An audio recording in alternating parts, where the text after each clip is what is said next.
Pursuant to Committee Rule 9G, the witnesses will please stand and raise your right hands. This is where it gets real.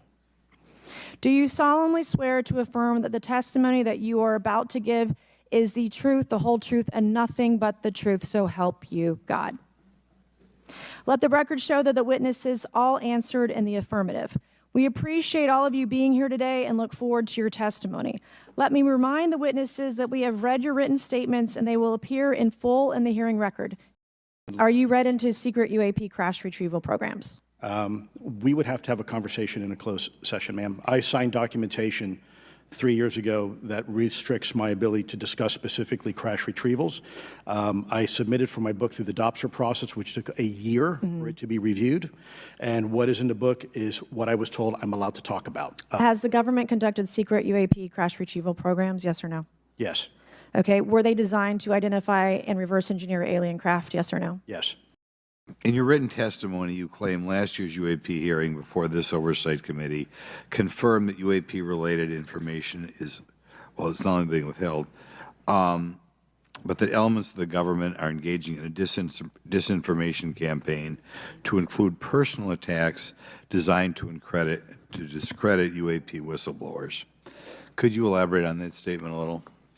Yes, sir. Earlier this year, I met with the DoD's All-Domain Anomaly Resolution Office, and what I thought would be a 90-minute meeting just to meet with leadership turned out to be an hours-long influence operation on me, where they attempted to convince me of the validity of the very flawed and error-ridden historical records report. In addition, they tried to have me question very valid UAP reports like the Tic Tac incident, and even coming to stating possibly that the Tic Tac was American technology. And then, of course, if you ask David Fravor or Alex Dietrich, the two witnesses, they were convinced it was otherwise. And then, and they also cast discredit on various UAP whistleblowers and witnesses to question their validity and credibility as witnesses. Mr. Elizondo, to your knowledge, can you name the country and around time frame that the first back-engineered UAP program started? Ma'am, unfortunately, I would not be able to have that conversation in public. Can anyone on the panel name that? I cannot. None of you? Okay. This next question is for Mr. Gallaudet. To your knowledge, have any USOs ever outpaced our submarines? Yes, ma'am. At what magnitude? I don't have the exact speed, but again, a witness came to me, a credible former submarine officer who observed it on sonar data. And this was in the 80s in the North Atlantic during a storm, and it outpaced his submarine by orders of magnitude. Are you aware of any hotspots that currently exist off our shores in North America? Not with sufficiently credible data, ma'am. Okay, we've heard reports of there potentially being hotspots, maybe entry and exit points. Have you heard of any of that? I have not, ma'am, but my colleague here, Mr. Elizondo, does discuss some USO activity that he's observed in certain DoD databases. Mr. Elizondo, in regards to these aircraft being piloted by whatever they might be, non-human biologics, would you agree that it's likely that they are being piloted by some mind-body connection?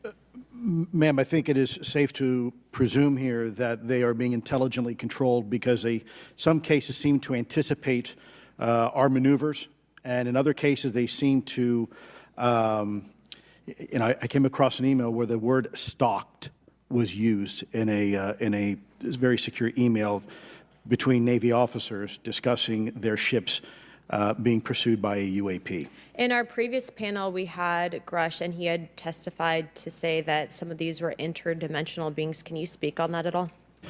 Ma'am, I'm not qualified, certainly as a scientist or otherwise, to speculate points of origin. I looked at everything from a scientific perspective. So if you look at, for example, instantaneous acceleration, which was one of the observables of the program that I belong to, ATIP, the human body can withstand about 9 G forces for a short period of time before you suffer negative biological consequences. blackouts and ultimately redouts and even death. Comparison, our best technology, the F-16, which is one of this older platform, but one of our most highly maneuverable aircraft, manned aircraft, made by General Dynamics, can perform about 17 or 18 G-forces before you start having structural failure, meaning that the airframe begins to disintegrate while you're flying. The vehicles we're talking about are performing in excess of 1,000, 2,000, 3,000 Gs. Gold, if you can answer this real quickly. Some of these aircraft, it seems that they are operating off of energy that we don't currently have. But just yes or no, in your opinion, if we were able to obtain that, would that impact humanity for the better or negative? Would certainly save us some money on funding on Artemis. Definitely. And this is a national security issue, that if there is such technology out there, we're not the only country that might have access to it. We don't want to be on the wrong end of technological surprise. Okay. Just if we can go down real briefly, do you believe, just for the record, that the federal government, any part of the federal government, is knowingly concealing evidence about UAPs from the public? Yes, sir. 100%. Yes. Yes. Thank you. I also want to just go down the line. I know many of you have already said this, but I just, for the record again, just briefly, what do you believe UAPs could be or are? Strong evidence that they are non-human, higher intelligence. I echo my colleague's comment, sir. Genuinely do not know. Don't know, but we must find out. My concern, whether this technology emanates from us or otherworldly, that we know that we possess it. And where's the accountability? Where are the stopgaps? What are the guarantees that if this were to fall in enemy hands, that it isn't immediately weaponized against us? And I'll say this, it is clear from my experience and what I've seen that there is something out there. The question is it ours? Is it someone else's? Or is it otherworldly? And Madam Chairman, I would posit that as the legislative body, as the regulatory body, we must know. And anyone who prevents us from gaining access to that information, I would consider that criminality. Because we have U.S. personnel who may very well be in harm's way. We have technology that ultimately may threaten our very existence. With that, Madam Chairman, I thank you for your indulgence, and I yield back. Thank you, Mr. Ogles. And with that and without objection, all members